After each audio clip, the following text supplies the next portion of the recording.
Hey guys, this is ProofWLSWorks. I am your Saturday vlogger, Sunny Day, and I am I, a sad panda face. I thought this, I thought this week's topic when I first read it was, "What are you eating?" And I was all excited. I'm like, "Oh, I get to make a 'What are you eating?' video," but no, that's not so much what we're doing here. It is, how am I eating? So let me just go through this super fast. I prepare all of our meals. I prepare for both my husband and myself, but he's always got a backup plan. He's always got like some Braunschweiger or some lunch meat of some sort, something that he can cook up real fast if he doesn't like what I've prepared. I.e., last week I made Shelly Egg Face's Mexican layered chicken salad, which I am like om nom, and my husband, not a big Mexican fan, so he pretty much subsided the whole week on sandwiches. But for the most part, I do cook for... He's blowing his nose. It's allergy season. For the most part, I do cook for both of us, and I go out of my way to make sure that if he's interested in eating what I'm eating, that he can. Let's see here. We don't eat out a lot, but we do have a secondary option, which is about 2 weekends out of every month, we are up at a campground. And it's interesting to me, the difference between when I'm eating at the campground versus when I eat at home. When we're up camping, it's just the two of us. It's a nice fire. It's calm. It's relaxed. There are no distractions. I eat a lot slower and I eat a lot less. And it's God's honest truth. It was quite a realization for me that, oh my gosh, the surgeons weren't lying. Like, why would they lie? But, whatever. You always want to think that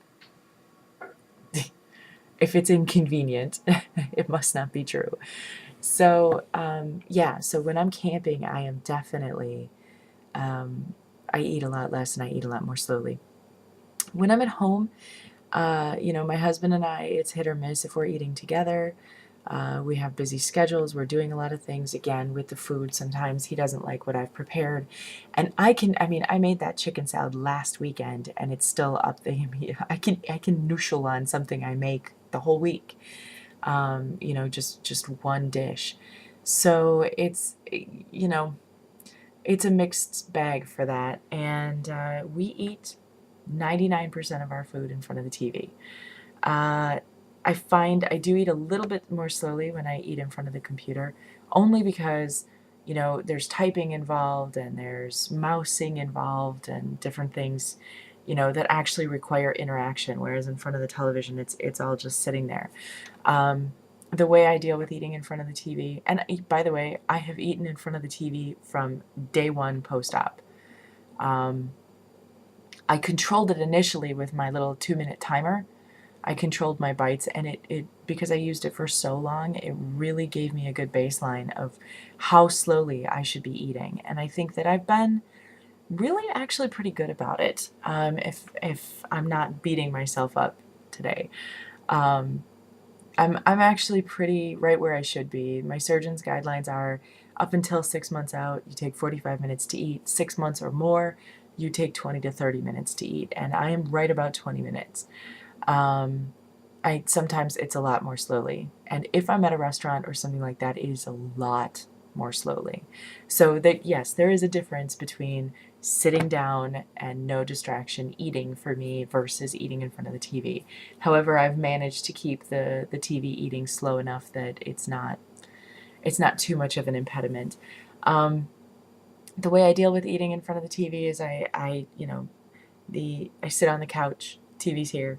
The inclination is to hold the plate and do the shovel.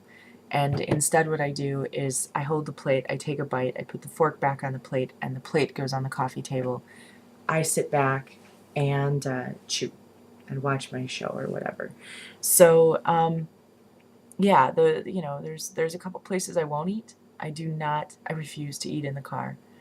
There have been, a couple exceptions. I can count them on my hands, and my fingers, the number of times that I've eaten in the car, and it truly is the exception now, and it used to be the rule. I mean, pre-op, I would say 90% of my meals in the car. So that's a significant change for me, and it's definitely a change for the better. Do I focus on the food? That's hit or miss. I try to. Sometimes I get into, a little bit of a binge mode. I get into a little bit of an addict mode, and it's just gobble, gobble, gobble, and I'm chewing still and everything else, but I'm not really tasting. I don't like that when I get into that mode, and I try to avoid it, but it's, sometimes it happens. So that's my video, you guys. Here's what I'm interested in from you. I grew up as a latchkey kid. I had two working parents. It was pretty much fend for yourself. My brother's 7 years older than me, so I was 11. He was already in the Marine Corps. So my formidable years of learning how to eat and prepare and how a family works were spent basically coming home from school to an empty house and making a bowl of cereal or whatever else I could find, kind of scavenge. And so I'm interested for those of you that are post-op with families, with children. Um, do you eat at the table as a family? How do you deal with, your different nutritional and dietary needs versus your families? Do you cook for your whole family? These are questions for me personally that are really interesting. I want to have a family someday, and it's kind of interesting to me, how am I going to do that? Because there's a lot of foods that I'm like, my kid's never going to have that food, and how do you deal with that? Because I'm sure it's not easy to keep the fruit roll-ups and the whatever, the snack bars and things out of your house. So please make us a response video, send us comments, let us know. And those of you that are not, with families or whatever, those of you that are in like dinks, like my husband and I, dual income, no kids, or sinks, single income, no kids, how do you guys deal with it? Do you just cook for yourself? Do you cook for your whole family? Totally interested. So send us a response video. I'll be waiting. Have yourselves a good weekend. Tune in tomorrow for Ms. Rosemary, starting out the week with a fresh new topic. Have a good one, guys. Bye-bye.